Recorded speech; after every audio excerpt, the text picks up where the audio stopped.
Welcome to Podcast Marketing Secrets, the place for entrepreneurs, coaches, and CEOs who are looking to grow their business, become a key person of influence in their industry, and get their ideal clients to come to them. I'm your host, Al Morenton. My guest today is Roy Coughlan. Roy is an accomplished entrepreneur. He started podcasting in 2018 and now is a podcasting coach with 5 podcasts. His podcasts are Speaking with Roy Coughlan, Awakening Meditation, Learn Polish, and the Crypto Podcast. 4 have gotten into the top 0.5%, with the 5th currently at the top 1%.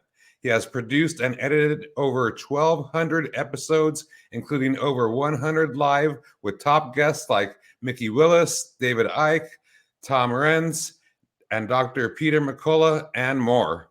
Roy has helped people create a podcast and get into the top 10% of podcasts. And he helps clients get booked on the top rated podcasts to promote their business or book. Welcome to the show, Roy. Thank you very much, Al. Appreciate you having me on. That's awesome. Awesome.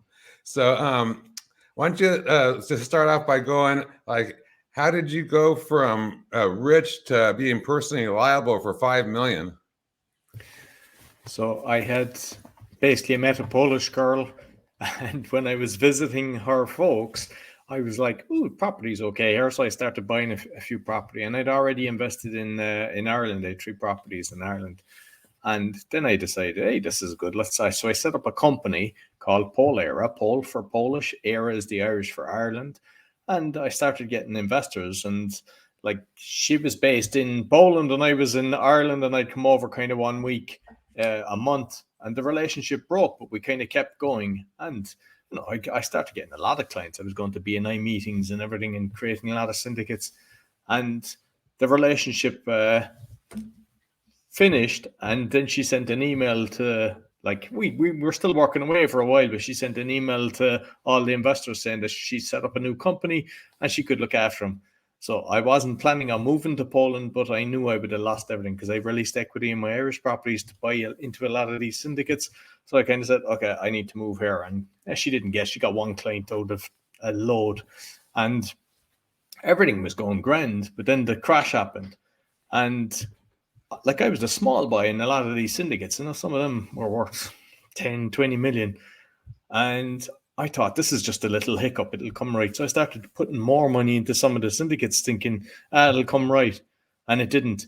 And none of the solicitors or the accountants told me that in Poland, when you're the president of a company, you're personally liable. Because normally when things go bad in a company, it's like, next, just kind of lost it or whatever. But when you're personally liable, so instead of making 5 million, I was personally liable for 5 million. And just kind of through that journey, then I realized, there's a lot of corruption. There's a lot of fraud going on here with the bailiffs. Like, for example, one of the bailiffs on the commercial side, they'd really devalued the property. So a property that was like 1.25 million, they basically said it was worth 500,000. And the way the auctions work, it's 75% on the first auction, 50% on the second. And what they do is they put it up, but only for a few seconds. They have a screenshot of it so they can say, we advertise it, nobody turned up.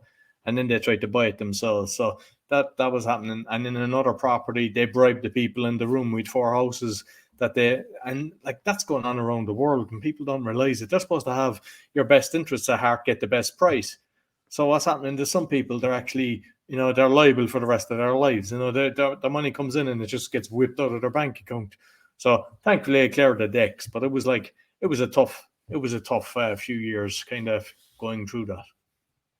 Yeah, that's rough. And that's what's always sort of like not scared me, but like just let's say scared, just for lack of a better term, but about like the Europe and all that, because of the different countries, and there could be different laws in different places. So yeah, that being personally liable, that's huge, especially if you didn't know, walking into it. That's huge. So what was there like after you went through that, was there like a pivot point that made you go on the trajectory you're on now? I think like, because I know a lot of people go through losses, I think in life most of us do. It just depends on the level. I think I went for the top, the gold prize. Like, not, most people don't kind of go that level. But one of the things that helped me was meditation. So I came across a guided meditation, and it was kind of just thinking about what you're grateful for. Because when you lose everything, you're just thinking about lack of everything. And if you kind of just reverse the psychology of thinking what you're grateful for. And the other one was the act of forgiveness, because like through all this, I mean, there was builders doing things that were pretending they'd work done just to get more invoices, and just all the different people between bankers, even in courts, everything. There was so much corruption, and you're holding so much anger. And by the act of forgiveness, I was actually starting to forgive all these different people that had hurt me through it. And some are easy and others are hard. But how I actually really achieved it was I brought them back to the child, because we all have unconditional love for a child. You see a child and you go, oh, everybody does. Like, there's just love, or a child grabs your finger. And it's like, I just brought everybody back to the child and realized it was external influences made them who they were, whether it was abusive parents, alcoholic parents, or just that they weren't watched when they were hanging around with the wrong people. And by doing that, I was able to forgive everybody, which in turn gave me the freedom, because they're not thinking about you, but you're thinking about it. You're not sleeping properly, you're getting anxious.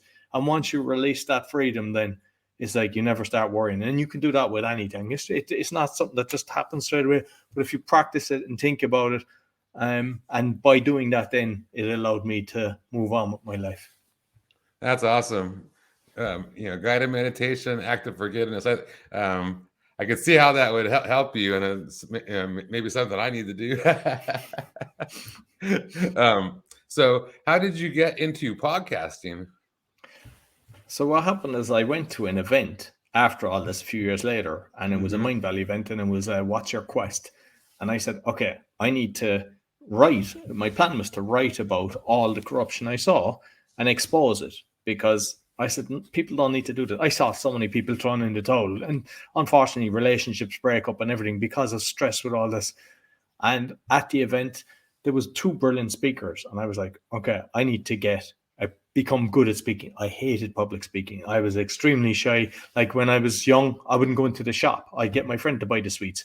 When I was 18, going to the bar, I wasn't one of these people that started drinking very young. I waited till I was 18, and I wouldn't go up to the bar. When it was my round, I would just get somebody else the money to go up and buy the drink. That's how shy I was. And even when I was working in construction for a mechanical contractor, and like eventually became a contracts manager. I was running a load of jobs, and the part I hated was the weekly meetings. It was like you're sitting around with the architect, the client, the builder, and it was like my voice was going and everything. So when I came back from this event, I said, all right, I need to change all this. And I'm at that time about 45, I think, and I was like, I need to become competent at speaking. So I went to a Toastmasters meeting. Did I go on my own? Of course not. I had to have 2 people to hold my hand and make me feel, went there and I went, this is brilliant. And they were like, yeah, it's good, but we don't have time. And I was too shy to go back again on my own. And a few months later, a new one was opening. And I said, okay, everyone's going to be new. I'm going to go to this one. They asked me, do you want to sign up? Yeah, sign me up. Do you want to do a speech? Yeah. And I kind of made the thing that I'm going to speak as often as possible. So that club done a load of speeches. Even if somebody didn't turn up that was supposed to speak, I'd stand up, I'll do a speech. It was like if somebody kind of buckled, because sometimes people were afraid to change their mind, I'll do a speech. I joined the other club that I was going to join at the start, that I was too nervous to go. I formed my own club. I did an open mic comedy, open TEDx. I entered every competition. I got into the final of 5 countries, and I became a DTM, which is Distinguished Toastmaster, after about 3 years. So I went from one extreme to the other. So what the lesson in that one was, don't ever tell yourself a story, I can't speak, or I'm nervous, or I'm shy, or whatever, because if I can do it from being that shy, anybody can. And I think the sooner you do it, the better, because it helps you, whether you're an employee or whatever, because you'll see it in business. The guy that can speak gets the promotion, and he could be 20% of the, because most people that are shy, they keep their head down, but they work very hard. And it's like, don't let the wrong person get the promotion. So take a little leaf out of my book and just in your head say, I can actually do this. That's awesome. That's awesome. And yeah, I'm an introvert as well, so but like small conversations are rough for me, and I don't like them. But I've developed the ability to speak in front of on stage and on podcasts, over time, and it's and it helps you. It helps you in life. It helps you in business. Everything for sure. Yeah, absolutely. So what are the advantages of podcasting? Well, for me, it was kind of getting my message out because, like, I realized that the media, unfortunately, is very corrupt, and you can even see it sometimes. There's people now exposing that where it's kind of regurgitated. They're regurgitating everything around the world, and there's like 6 corporations own 90% of the media. So it's like they're not telling you the truth. So a podcast, if you've got the right information, is a good way to get it. Plus, you're not bombarded with all ads or pharma trying to, especially in America, it's like, just constant. And, people are seeing it and they think they need the product when they don't. All they need is so you can even start listening to health podcasts that will actually give you the tools to heal yourself naturally. Yeah, for sure, for sure. And then for like the entrepreneurs and coaches that listen to this podcast, uh, can a podcast help to grow their business? Absolutely. Because, like, at the start, when you're growing it, people will think, will I get sponsors or how to monetize it? And the reality is the best way is if you've got your own business. If you're a coach, whatever type of coach you are, like, you can start interviewing people around that topic, and then your guests will start sharing it, or you can tag them, and then it's the right audience. And even sometimes, like, I get plenty of my guests become my clients because they actually like what you're doing. They get the message. So even if you are coaching a certain field and you start getting guests on, they might become your customer. So, and even if it's not that, like, sometimes people mightn't be a coach, whatever. I say, if you've got the information and the message is good enough, create the podcast that will make change in the world. But don't do it like, I'll try it, because don't try anything. Decide you're going to do it or don't, because so many people do 3 episodes, they're gone. Maybe to 10, they're gone. Don't do that. Put yourself, say, at least a year. Try to get, and that's doing 1 episode a week. Do 50, like, obviously have a few breaks, but, go all in and then see how it's faring out. Yeah, for sure, for sure. Yeah, because they say, like, what is it? Like 95% of podcasts don't get past 3 episodes, and 99% don't get past, like, I think it's 20 episodes. That's incredible. So yeah, so I have a double prong kind of questions, like two questions in one. Like, is it hard to start a podcast? And I know you're a podcast coach, so what's the advantages of hiring a podcast coach to help with that launch? So, one, it's not hard, technical wise and everything, because I don't class myself as technical with all the things. So you can learn everything, you can simplify it, even say with the microphone and everything. Like, I use a USB connected, it's an Audio Technics one. Some people are very good, they've got all the the Shure mic with the mixer and everything. I don't do that because I came across a lot of people, they'd have that set up and something goes wrong, and unless you thoroughly understand that, you're going to have a lot of problems. So keep it simple. USB to the mic, to the laptop, it works grand. Is it hard? It's not easy. Everything is easy. You just have a system. Regarding coaching, like, the way I see it is, you can do everything yourself. I've done it, and I've grown them all. But wouldn't it be better to learn from either myself or yourself? Because I know you're a coach as well. Like, when somebody has the experience and when they're doing it, it's way better to learn from them because they're guiding you the whole way through it. And, like, I cater for all kind of personalities, because, like, some people are like, all right, let's get this right, get the logo right. They're slow, but they want everything to be perfect. And that's okay. Others are like, let's go. And that's good too. So I don't kind of push my personality. This is how we're doing it. I just kind of listen to the client and see what way they want to go. And that way, then take them through the whole process. And, like, you're taking so much time. They're going to save so much time by investing in themselves, having a coach, because You can learn it. Everything is out there. There's loads of YouTube videos and everything, but you could watch 100 YouTube videos and there might be some that doesn't give you anything. There's a lot of time that will be spent. Whereas if you're doing it, and if someone, especially, I mean, obviously, like I've 6 now, the 6th one's been launched, but it's like 5 that have got to the top 0.5%. And by me showing you that, because it's in my interest to actually get the clients into the top of the charts, because they're they're recommending me again then for other people. So it's saving you time. I mean, if you value your time, then not just for podcasting, but for anything, like, you can do anything on your own. There's plenty of YouTube, books, everything.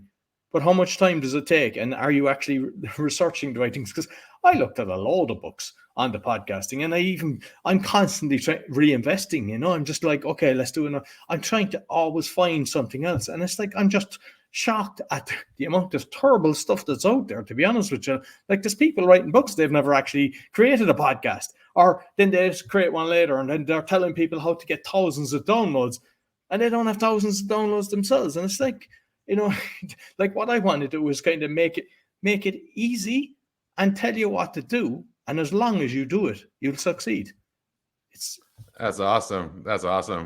So yeah, and that's huge. Like giving them like a framework and focus. Like the big idea for the podcast, all that kind of stuff.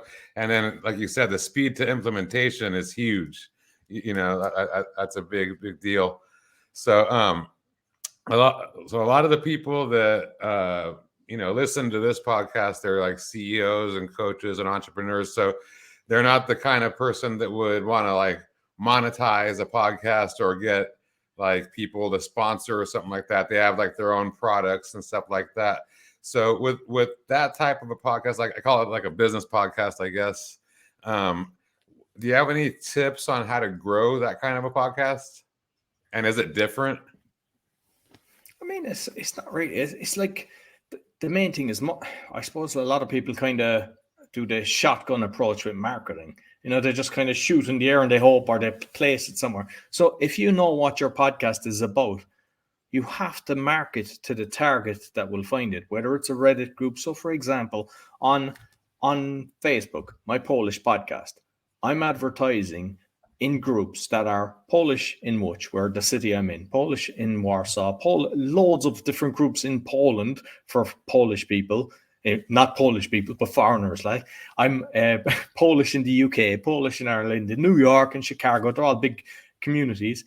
And when I'm posting it on them. So I'm putting it out to the groups that would be interested, because a lot of Polish people moved to all these different countries, Norway, Ireland, England, and they met the locals and they got married. So then they're either coming back to meet the parents, or they had kids and they want the kids to have a few words for the grandparents. So when I'm actually posting to them, they're the audience, and I've created the podcast in a way that's fun, 5 to 10 minutes that they can learn.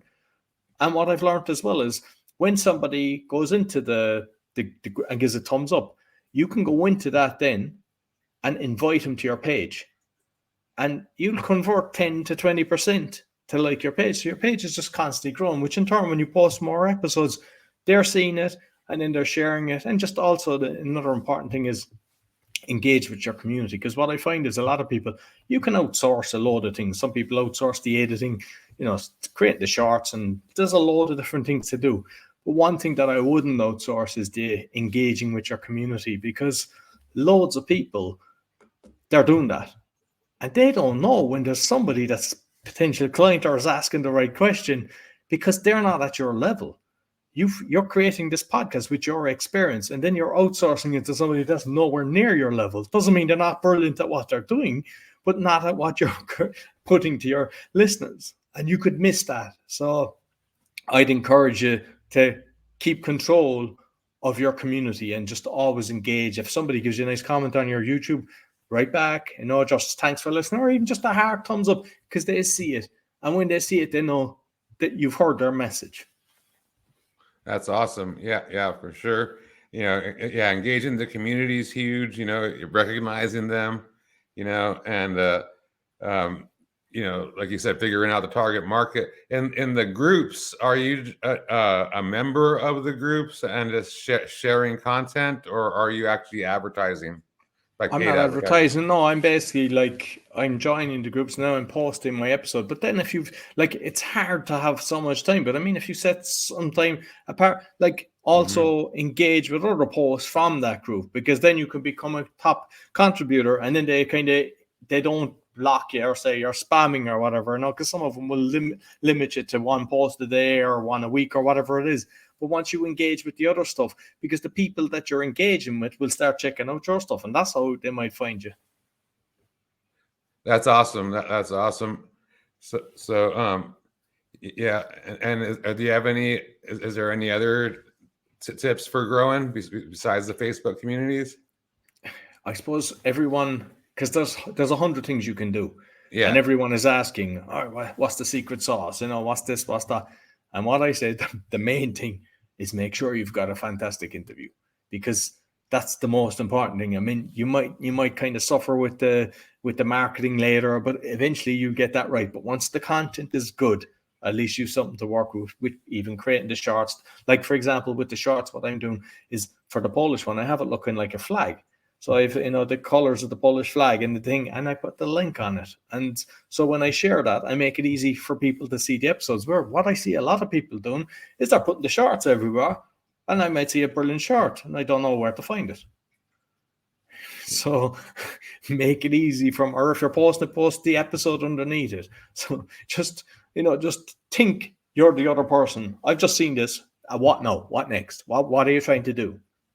And just make sure that they find it. And the other thing is, like, say on a Facebook thing, like on your own page, for example. I mean, we've all seen that, like, because if you start researching, when you're researching your guest number, you see there's very little engagement now with the Facebook.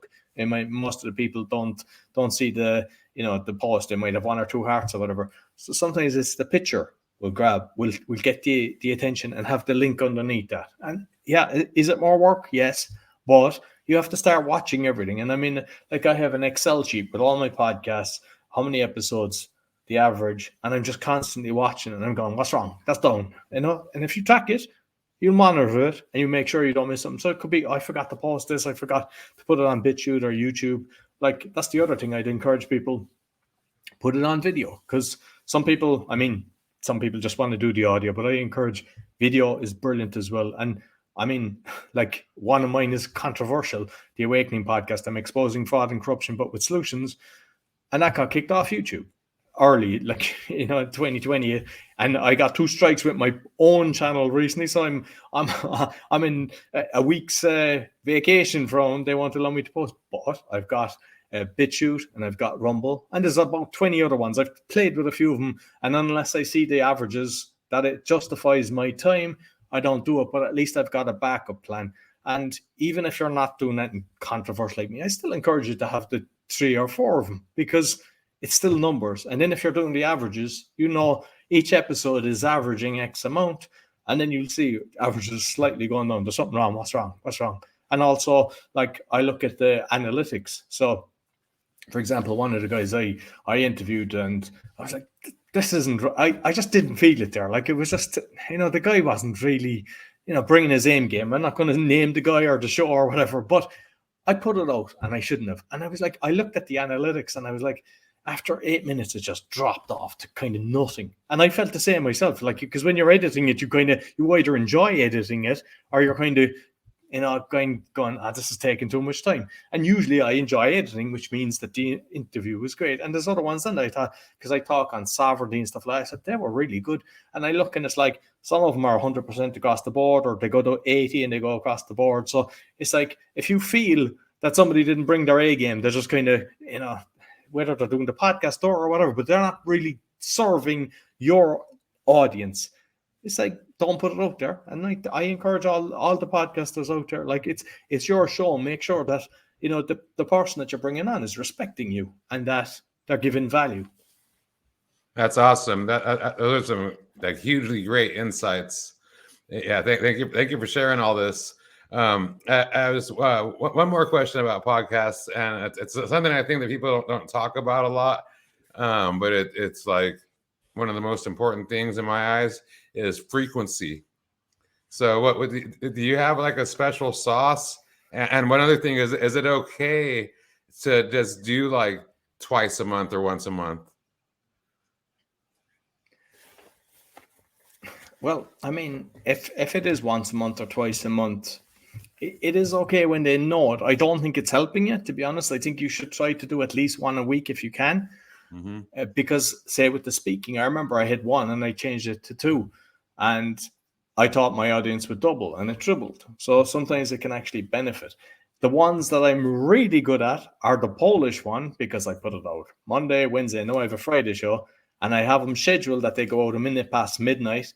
And they're sequenced and it's doing very well. And the others are kind of haphazard because I've got so many different balls moving and I shouldn't. Like I'm trying to systemize all of them. Like the crypto now is going out at the weekend. That's the way I've done that. And eventually they'll all be kind of going like that. It makes a difference if you can have it going out on a certain day. And the reason I say that is the one I listen to is The Blind Boy. He comes out every Wednesday morning. The episode is there.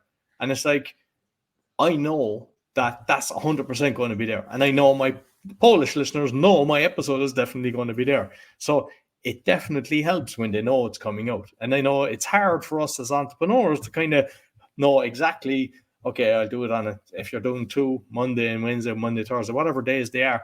So definitely that will help. The other thing is a lot of people are asking about, what about the time length? What's the difference? Does it make a difference? I mean, my Polish ones are kind of 5 to 10 minutes. My awakening ones, sometimes they go over 2 hours.